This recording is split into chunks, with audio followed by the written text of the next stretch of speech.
Hi friends, welcome to LM Techs Technical and Technologies. இந்த வீடியோல நம்ம என்ன பார்க்க போறோம் அப்படினா யூனிட் 1ல இருக்க CPU அப்படிங்கற டாபிக் பத்தி தான் பார்க்க போறோம். சோ வாங்க फ्रेंड्स வீடியோக்குள்ள போகலாம். சோ CPU அப்படிங்கிறது நமக்கு தெரியும், ஆல்ரெடி பார்த்திருப்போம். சோ நம்மளோட ஹார்ட் எப்படி மற்ற பார்ட்ஸ் எல்லாம் ஃபங்க்ஷன் பண்ணிட்டு இருக்கோ அதே மாதிரி CPU அப்படிங்கிறது கம்ப்யூட்டரோட ஹார்ட். ஸோ மற்ற பார்ட்ஸ் எல்லாம் கண்ட்ரோல் பண்ணி நம்ம கொடுக்குற டாஸ்க், நம்ம கொடுக்குற ப்ரோக்ராம், ஸோ இந்த மாதிரி நோக்கெல்லாம் அது நமக்கு ஃபினிஷ் பண்ணி தருது. ஓகேங்களா? ஸோ இது நமக்கு பேசிக்காக தெரிஞ்ச ஒன்று. ஸோ வேறு என்னெல்லாம் இதை பற்றி சொல்லலாம் அப்படின்னு பார்த்தோம்னா, ஸோ CPU அப்படிங்கிறது சிங்கிள் டிவைஸ் கிடையாது. ஓகேங்களா? ஸோ அது ஒன்று மட்டும்தான் முக்கியம் அப்படின்னு கிடையாது. ஸோ CPUவோட மற்றதெல்லாம் இருக்குது. என்ன அப்படின்னு பார்த்தோம்னா motherboard, hard disk, RAM, ROM, processors, SMPS அப்படிங்கிறது, then connecting wire, graphic card, sound card, network card, modem அப்படிங்கிறது. ஸோ இந்த மாதிரிலாம் சேர்ந்தது தான் நமக்கு CPU அப்படிங்கிறது. ஓகேங்களா?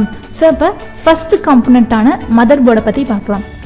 ஸோ மதர் போர்டு அப்படிங்கிறது கம்ப்யூட்டரோட மெயின் சர்க்கியூட் போர்டு. ஓகேங்களா? ஸோ இது பார்க்க எப்படி இருக்கும் அப்படின்னு பார்த்தோம்னா மல்டிபிள் லேயர் பிரிண்டட் சர்க்கியூட் மாதிரி இருக்கும்.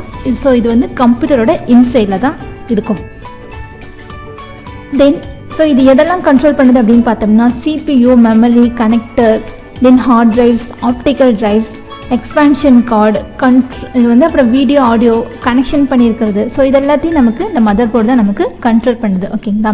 ஸோ இந்த மதர் போர்டு வந்து டைரெக்டாவோ இன்டைரக்டாவோ கம்ப்யூட்டரில் இருக்க எல்லா பார்ட்ஸோட இது நமக்கு கனெக்ட் ஆகிருக்கும். தென் செகண்டாக பார்க்க போகிறது ஹார்ட் டிஸ்க்.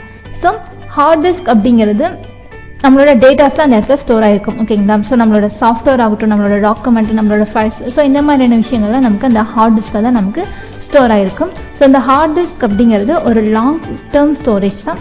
இதில் இருக்க டேட்டாஸ் வந்து என்ன ஆகும் அப்படின்னா நமக்கு ரிமூவ் ஆகாது. நம்மளால் டெலிட் பண்ணுற வரைக்கும் இதில் வந்து டேட்டாஸ் என்ன பண்ணும் அப்படின்னா அப்படியே தான் இருக்கும். நம்மளால் டெலிட் பண்ணால் மட்டும்தான் நமக்கு இது ரிமூவ் ஆகும். ஓகேங்களா? ஸோ கம்ப்யூட்டர் வந்து ஆஃப் ஆனாலும் சரி, இல்லை அன்பிளக் பண்ணாலும் சரி, இதில் இருக்க டேட்டாஸ் வந்து ரிமூவ் ஆகாது. ஸோ இதனால தான் இது வந்து ஒரு லாங் டேர்ம் ஸ்டோரேஜ் அப்படின்னு சொல்லலாம். ஸோ இப்போ வந்து நம்ம வந்து ஒரு ப்ரோக்ராம் ரன் பண்ணுறோம், இல்லை ஒரு ஃபைலை ஓப்பன் பண்ணுறோம், இல்லை காப்பி பண்ணுறோம் அப்படின்னா ஹார்ட் டிரைவில் இருந்து டெம்பரவரியாக ரேம்க்கு அந்த டேட்டாஸில் ஷிஃப்ட் ஆகும். ஓகேங்களா?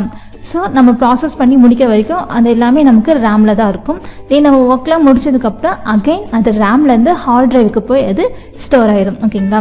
ஸோ ஹார்ட் டிரைவ் அப்படிங்கிறது ரொம்பவே ஃபாஸ்ட்டாக இருக்கும். ஸோ அது ஸ்டார்ட் பண்ணும்போதும் சரி, லோட் பண்ணும்போதும் சரி, நமக்கு இந்த ஹார்ட் டிரைவ் வந்து ப்ராசஸ் ஃபாஸ்ட்டாக தான் டக்குன்னு டேட்டாவை ஹார்ட் டிரைவ்லேருந்து ரேம்க்கு ப்ராசஸ் பண்ணிடணும். அகெயின் ஒர்க் முடித்து நம்ம க்ளோஸ் பண்ணும்போது ரேம்லேருந்து ரொம்பவே ஃபாஸ்ட்டாக அது ஹார்ட் டிரைவில் சேவ் பண்ணிடும். ஓகேங்களா? அடுத்தது பார்த்தோம்னா SSD அப்படின்றது. ஸோ SSD அப்படிங்கிறது சாலிட் ஸ்டேட் டிரைவ் அப்படின்னும் சொல்லலாம். அதோட ஃபுல் எக்ஸ்பென்ஷன் தான் சாலிட் ஸ்டேட் டிரைவ் அப்படிங்கிறது. ஸோ இதுவும் கிட்டத்தட்ட ஹார்ட் டிரைவ் மாதிரி தான். ஸோ இது வந்து ஒரு mass storage device, similar to hard drive தான். ஓகேங்களா? ஸோ இது ஹார்ட் டிரைவ்னு சொல்லலாம், இல்லை ஹார்ட் டிஸ்க்னும் சொல்லலாம். ஸோ இது வந்து ரீட் பண்ணுறதுக்கு, ரைட் பண்ணுறதுக்கு, ஸோ மல்டி டேட்டாவை மெயின்டைன் பண்ணுறதுக்கு, ஸோ இது மாதிரியான விஷயத்துக்குலாம் இந்த SSD அப்படிங்கிறது நமக்கு சப்போர்ட் பண்ணுது. ஸோ இதுவுமே ஒரு பெர்மனன்ட் ஸ்டோரேஜ் தான். ஸோ இது பவர் ஆஃப் ஆனாலும் சரி, இல்லை அன்பிளக் பண்ணாலும் சரி, நமக்கு வந்து இதில் இருக்க டேட்டாஸ் நமக்கு ரிமூவ் ஆகாது. ஸோ இது நமக்கு கிட்டத்தட்ட வந்து ஹார்ட் டிரைவ் மாதிரி தான். ஓகேங்களா? தென் அடுத்து பார்க்க போகிறது ரேம். ஸோ ரேம் அப்படிங்கிறது ரேண்டம் ஆக்சஸ் மெமரி. ஸோ இது வந்து ஒரு ஷார்ட் டேர்ம் மெமரி தான். ஓகேங்களா? ஸோ இதில் இருக்க டேட்டாஸ் வந்து ரொம்ப நாள் வரும் அப்படின்லாம் சொல்ல முடியாது. நம்மளோட ஒர்க் இருக்குது பார்த்தீங்களா? ஸோ அந்த நம்ம ஒர்க் வந்து ப்ராசஸ் ஆகி ஃபினிஷ் ஆகிற வரைக்கும் தான் நம்மளோட டேட்டாஸ் வந்து அதில் இருக்கும். நம்மளோட கம்ப்யூட்டர்ஸ் வந்து டேர்ன் ஆஃப் ஆனாலும் இதில் இருக்க மெமரி வந்து நமக்கு, அதாவது நம்மளோட டேட்டா வந்து எரேஸ் ஆயிரும். ஓகேங்களா? அடுத்து பார்க்க போகிறது ரோம்.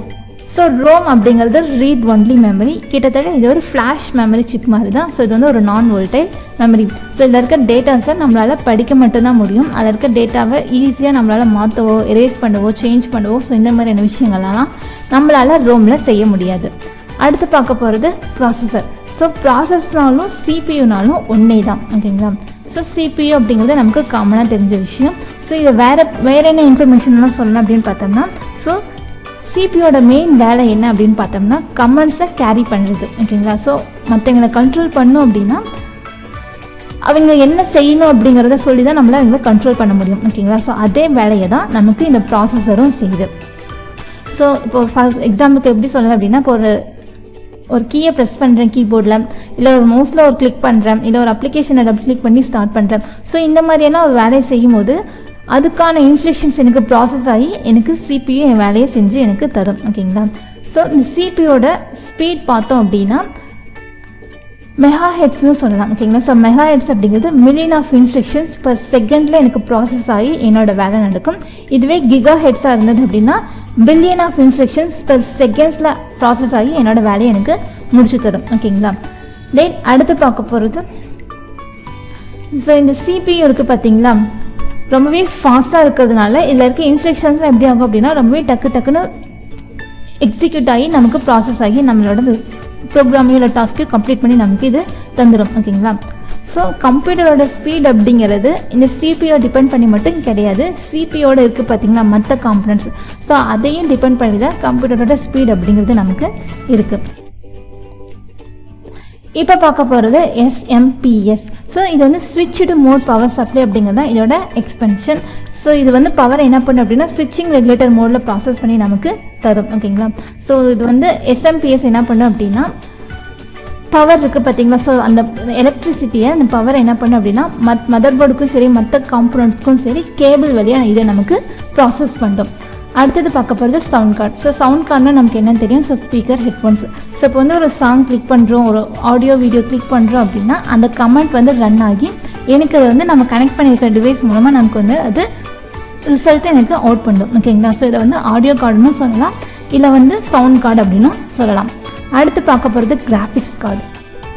ஸோ இந்த கிராஃபிக் கார்டை டிஸ்பிளே அடாப்டர்னு சொல்லலாம், இல்லை வீடியோ கார்டு அப்படின்னும் சொல்லலாம்.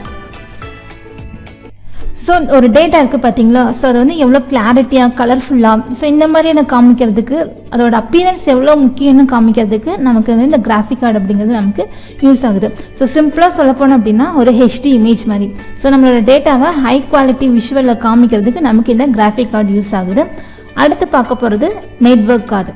ஸோ இந்த நெட்வொர்க் கார்டு அப்படிங்கிறத மல்டி நேம்ஸில் இருக்குது. ஸோ இதை வந்து நிக் அப்படின்னு சொல்லலாம். ஸோ NIC அப்படிங்கிறது நெட்வொர்க் இன்டர்ஃபேஸ் கார்டு, இல்லை நெட்வொர்க் அடாப்டர், இல்லை ஃபிசிக்கல் நெட்வொர்க் இன்டர்ஃபேஸ். ஸோ இந்த மாதிரியான மற்ற நேம்ஸும் இந்த நெட்வொர்க் கார்டுக்கு இருக்குது. ஓகேங்களா? ஸோ இந்த நெட்வொர்க் கார்டு அப்படிங்கிறது ஒரு வந்து ஹார்ட்வேர் தான், இது வந்து கம்ப்யூட்டரோட கனெக்ட் ஆகிருக்கும். ஓகேங்களா? ஸோ இது வந்து மற்ற கம்ப்யூட்டரோட கம்யூனிகேட் பண்ணுறதுக்கு இது ஹெல்ப் பண்ணும். சம்டைம்ஸ் இது வந்து ஒயர்டாகவும் இருக்கும், ஒயர்லெஸ்ஸாகவும் இது நமக்கு கம்யூனிகேட் பண்ண ஹெல்ப் பண்ணும். ஓகேங்களா?